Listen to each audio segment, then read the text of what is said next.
السلام عليكم ورحمة الله وبركاته. احنا طبعا النهارده لسه مخلصين البث المباشر لاستطلاع الشمس ليلة القدر، وعلامة من علامات ليلة القدر ان احنا نشوف الشمس. والنهارده احنا استشعرنا حاجة جميلة جدا، وشوفنا الشمس بيضاء وكانت على ارتفاع رمح زي ما الرسول صلى الله عليه وسلم قال.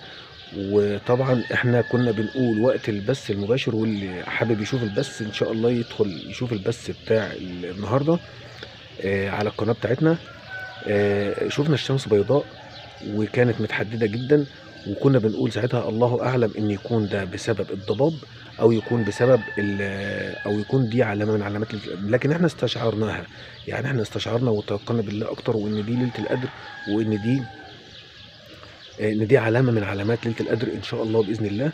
وطبعا ربنا سبحانه وتعالى مش عايز مننا أكتر من الدعاء، ومن إننا نكون متيقنين بالله سبحانه وتعالى، وعندنا يقين في الله سبحانه وتعالى إن ربنا إن شاء الله بإذن الله هيرزقنا ويبلغنا ليلة القدر.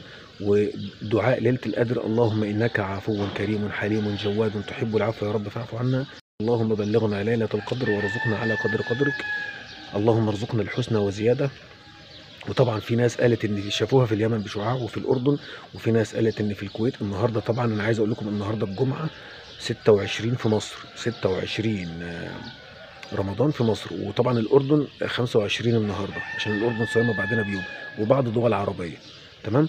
فانا عايز اقول لكم النهارده في بلاد عربيه او بلاد مسلمين صايمين النهارده 26، وناس تانية وبلاد تانية عندهم 25.